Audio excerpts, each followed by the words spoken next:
যখন তায়েফের জমিনে গিয়েছিলেন, 3233 নম্বর হাদিস সহিহ আল বুখারীর, তায়েফের জমিনে যখন গিয়েছিলেন তখন জিবরাইল আমিন তায়েফের জমিনে তিনি গিয়ে দাওয়াত করছিলেন। তায়েফের জমিনে কাফেরদেরকে বলেছিলেন, ইয়া আইয়ুহান নাস কুলু লা ইলাহা ইল্লাল্লাহ তুফলিহুন, হে মানুষগণ তোমরা বলো লা ইলাহা ইল্লাল্লাহ, তাহলে তোমরা সফলকাম হবে। সুবহানাল্লাহ। কি বলো? লা ইলাহা ইল্লাল্লাহ, আল্লাহ ছাড়া আর কেহ উপাস্য নেই, মাবুদ নেই, ইবাদতের উপযুক্ত আর কেহ নাই, এই কথা বলো। শুধু আল্লাহর ইবাদত করো, দেবদেবী মূর্তির পূজা করিও না, একজন আরেকজনের পূজা কইরো না, তোমরা একমাত্র আল্লাহর ইবাদত করো। এই কথার দাওয়াত করতে গেলে ওখানে যাইয়া প্রচুর মাইর খাইছিলেন। আম্মা জান আয়েশা রাদিয়াল্লাহু তাআলা আনহা জিজ্ঞাসা করেছিলেন, পয়গম্বর আপনি উহুদের জমিনে এত কষ্ট করেছেন, আপনার দান্দান মুবারক শহীদ হয়েছে, মাথার ভিতরে লোহার হেলমেট ভেঙে ঢুকে গিয়েছিল, এই রকম অজ্ঞান অবস্থায় সেন্সলেস হয়ে পড়ে গিয়েছিল। কাফেররা স্লোগান তুলেছিল, আমরা মুহাম্মদকে মেরে ফেলেছি, আমরা ইসলামের উপর বিজয় লাভ করেছি, এই রকম মিথ্যা স্লোগান দিয়েছিল।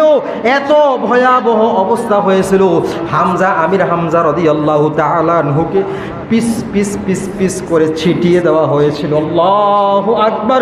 এইরকম ভয়াবহ অবস্থা। আম্মা জান আয়েশা, এই ঘটনাটা আরেকদিন শোনাবো।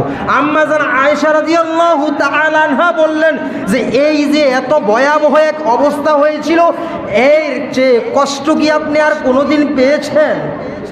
এই যে ভয়াবহ এক অবস্থা, আপনি অজ্ঞান হয়ে পড়ে গিয়েছিলেন, আপনার সেন্সলেস হয়ে গিয়েছিল, রক্ত প্রচুর রক্তক্ষরণ হয়েছিল, জমিনে আপনার রক্ত তাজা রক্ত ঢেলে দিয়েছিলেন, এত রক্ত আর কোনোদিন কি আপনার জমিনে পড়েছে?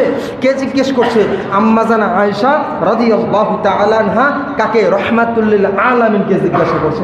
রাহমাতুল লিল আলামিন ডাক দিয়ে বলেন, আয়েশা এই দিনের কষ্ট আমার কাছে সেকেন্ড কষ্ট, দ্বিতীয় কষ্ট মনে হয়, তার চাইতে ভয়াবহ আরেকটি কষ্ট আমার জিন্দেগিতে আছে।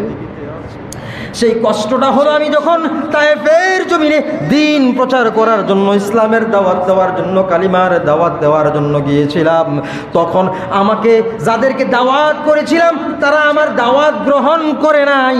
প্রথম 3 জনের কাছে গেছি, তারা 3 ভাই। এক ভাই বললেন, তোমাকে কেন আল্লাহ নবুয়ত দান করলেন? আর কি মানুষ নাই? তোমাকে কেন দান করলেন? তোমাকে আমার পছন্দ হয় না। এইভাবে বিভিন্নভাবে তিরস্কার 3 ভাই করতে করতে এক সময় তিনি বললেন, ঠিক আছে আপনার আমি শর্ট করছি।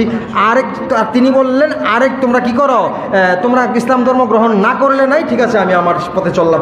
ফিরে যখন আসতেছিলেন এই সময় এই লোকগুলাই কিছু ছোট ছোট বালকদেরকে লাগাই দিলেন, যাও এই পাগলটাকে পাথর নিক্ষেপ করতে থাকো। আল্লাহু আকবার। পাথর নিক্ষেপ করতে করতে করতে করতে রক্তাক্ত হয়ে এরকম মাথা চক্কর মেরে ঘুরে পইরা যায়। পইরা গেলে ফোলাফাইলে তুইল্লা ধইরা আবার তারপরে আবার পাথর বাড়ে। এই অবস্থা হয়েছিল। বারবার তাকে দাঁড় করিয়ে পাথর মারা হয়েছিল। রাহমাতুল লিল আলামিন বলেন, এইটা হলো আমার জীবনের সবচেয়ে কষ্টের দিন। তায়েফের জমিনে যখন তারা আমাকে বারবার উঠিয়ে দাঁড় করিয়ে পাথর নিক্ষেপ করছিল, এমতো অবস্থায় জুতার সাথে রক্তের সাথে চট লেগে গিয়েছিল, অজ্ঞান হয়ে পড়ে গিয়েছিল।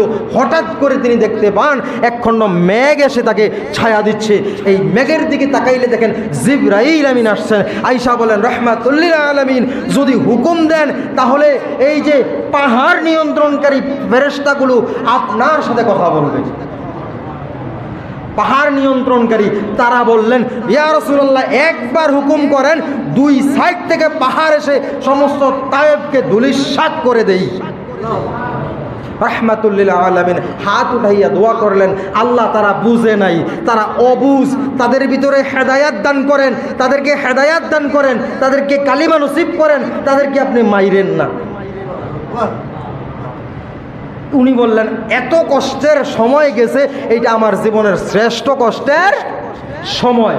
তো তারপরেও তিনি কি করেছেন? দ্বীনের উপর অটল থেকেছেন, দ্বীন প্রতিষ্ঠা করেছেন, ইসলাম প্রতিষ্ঠা করেছেন, কোরআন প্রতিষ্ঠা করেছেন, ন্যায় এবং সত্য প্রতিষ্ঠা করেছেন।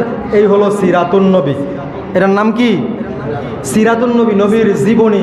এখন কি কষ্ট করে করে দিন প্রচার করছে, আমল করছে সাহাবীরা, কি কষ্ট করে করে নবীর হুকুম পালন করছে, কি কষ্ট করে করে আল্লাহর হুকুম পালন করছে, এইগুলা দেখে আমরাও এটা চেষ্টা করা প্রয়োজন। এই সিরাতুন নবী যত আলোচনা আছে, যত বয়ান আছে, সব হইল সিরাতুন নবী।